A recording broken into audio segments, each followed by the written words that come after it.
Good morning, Najla. Good morning, little demon. And good morning to life. That guilty of habit is going to be as unequivocally dull as is humanly possible. Wake up! How many times are you going to hit the snooze button? As I was awakened by my mother screaming at me for having committed the gravest of all sins, sleeping for longer than what is the barest minimum, I pondered as to whether I deserve to spend most of my existence in such wretched terms as these. Hurry up! Get ready for school! Though of course, I was soon reminded of how I did not, in fact, deserve the time to ponder and reflect either.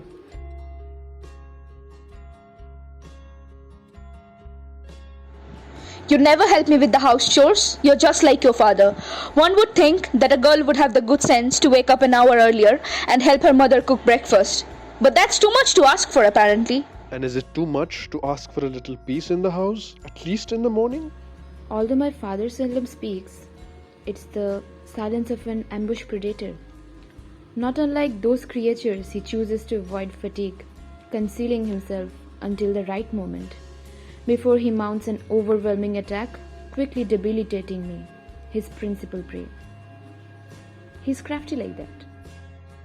I quickly swallowed the food, with my parents playing the role of large caliber firearms struck to my throat, threatening to obliterate me, lest my presence supersedes its due.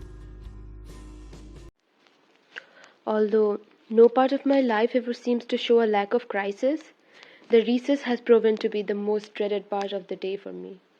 Why, you ask? All thanks to my best friends, my admirers, who every day during recess seem to be able to make time for me out of their busy schedule to remind me of how truly pathetic I am. Where are your friends? Oh, right. You don't have any. How many fingers are these? You four-eyed freak. Nobody likes you. You're so ugly. What are you reading? Oh, you're going to cry now? God, you're such a baby. What are you staring at? Leave her, she just does this for attention. So pathetic. Loser. I come back home, dog-tired and bereaved, silently mourning the quietus of my essence, only to be greeted by my parents in the most gratuitously degrading way imaginable. Najla, what's with the absolute disregard for punctuality? Is this the time to come home? Oh, you don't say. She learned that from you. Let's not go down that route, shall we? Why shouldn't we? Why should I always have to bear the brunt of all the irresponsibility exhibited by the two of you? I'm responsible towards my work, which demands I stay out late sometimes. Najla doesn't even do well on tests. It's by no means a fair comparison. Do her friends stay out this late as well? They do. You know kids these days. Even my sister was saying that Arjun has started coming at 8 the last couple of months. But Arjun's the district topper. Toppers are allowed a little misdemeanor. Najla's no good at academics either.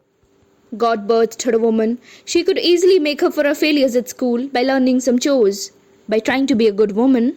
Oh, give it a rest. Have you taken a good look at her? Do you think anyone but a local roadside Romeo would even consider marrying her? Don't say these things. Don't make my hypertension worse. Hearing the truth needn't affect your blood pressure. It's all tainted blood anyway. She came out of your womb after all. Najla, did you hear what he just said? I honestly don't understand how many times a daughter can turn her head pretending that she just doesn't see. Honestly, there's no point in talking to you. There's no point in anything. I won't mince my words, Najla. Sometimes I genuinely regret giving birth to you. This is every day for me. Every single day, I have to go through a barrage of nonsense of truly biblical proportions. And despite everything, I don't really understand where it is that I went wrong. Did it happen when I was born a girl, or was it the point where I refused to be one?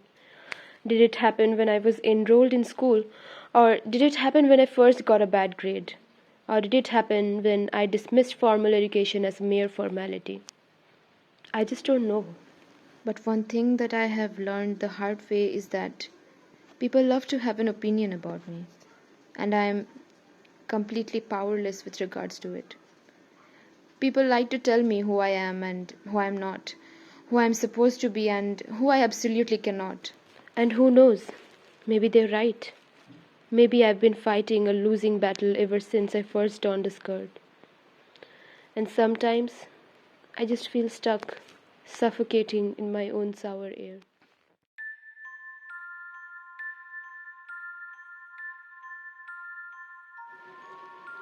Or maybe I'm just tired.